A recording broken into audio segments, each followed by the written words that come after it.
Hey there guys, and welcome back to Dino Reviews. That's our ranking the Resident Evil series.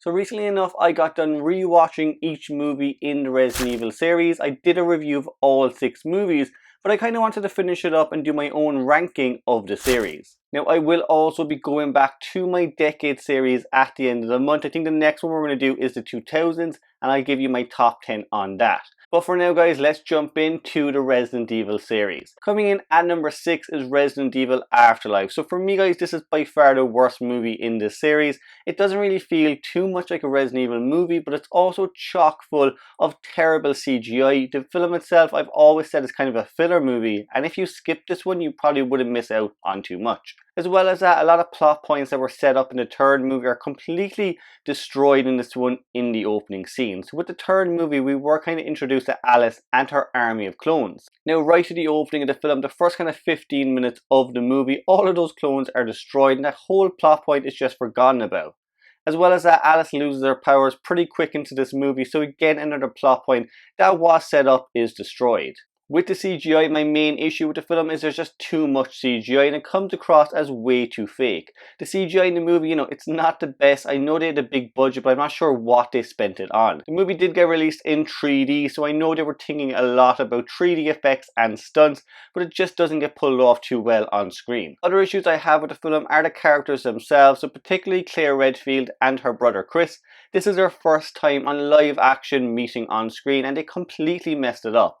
For one, they gave Claire Redfield a storyline where she has amnesia and she can't remember anything, so when she does actually meet up with Chris, there's no payoff. As well as that, Chris in particular, although he's introduced to the series, in this one he doesn't have too much to do. Him and Claire, they do come across as just side characters that are constantly around to help Alice. As well as that, the addition of Wesker as the new big bad in the movie doesn't really work. For me anyway, there was just no chemistry between him and Alice the way we got in the last one with Dr. Isaacs and her. At the start of the movie, we're kind of led to believe that he's her nemesis, and that's the same at the end of the movie, but we don't see any interaction leading up to that, so it's hard to buy into it.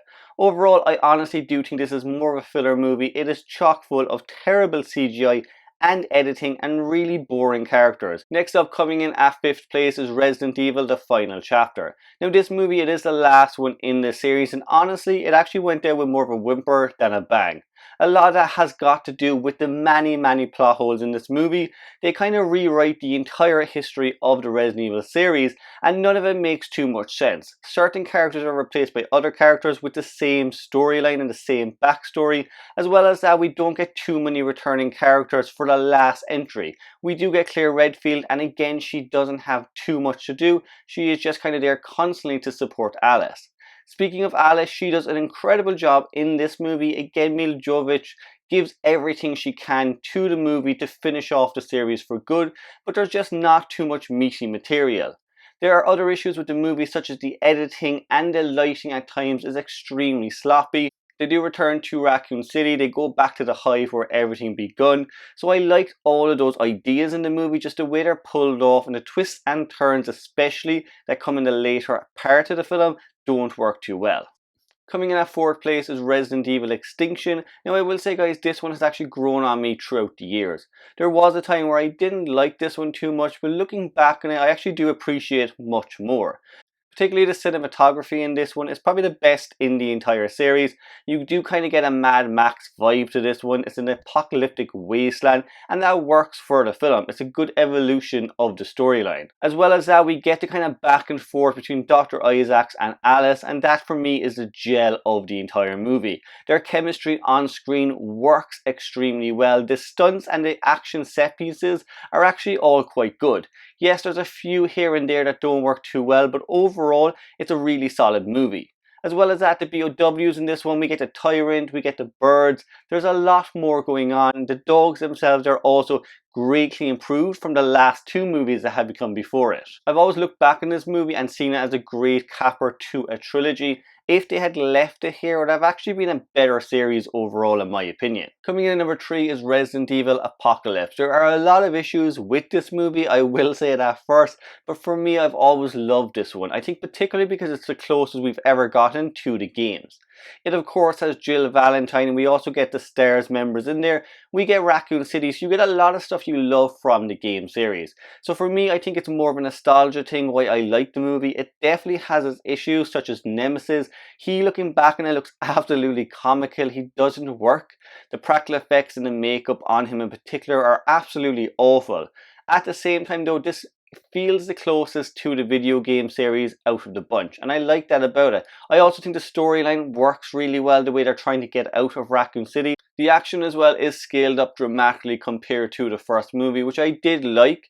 Again, you know, here and there the stunts don't work too well, but I do like when a sequel goes bigger and badder than the last one. There is also a great story there with Angela Ashford. It also kind of sets up a lot of storylines for future installments in the series, such as Dr. Isaacs and Project Alice. Overall, it is the most faithful for sure to the game series. That's probably why it's higher on my list, but I like that about the movie. Coming in at second place is Resident Evil Retribution. Now for me, this was actually one of my worst in the series for a long time. Once I did my rewatch, I actually appreciated it so much more. At this time in the series, I do think, you know, the series had kind of gone off the rails. They knew what they were doing was over the top. It was action-packed, and it wasn't really in any way similar to the Resident Evil games. At the same time, the set pieces in this one, the CGI, the practical effects are all top-notch in the film. I do like that they just kind of went all in and gave us as much as we could get for Resident Evil fans. They gave us a lot of different BOWs, and all of them looked incredibly well.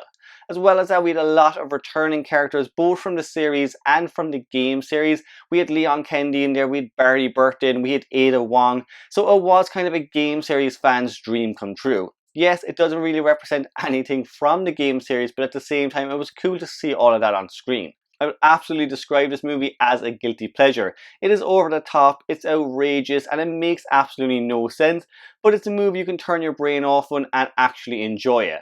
And finally, coming in at first place is Resident Evil, so the first film in the entire series. For me, this is definitely the most grounded and realistic of the series. It has a very small plot, some really interesting characters, and a really good premise and build-up overall.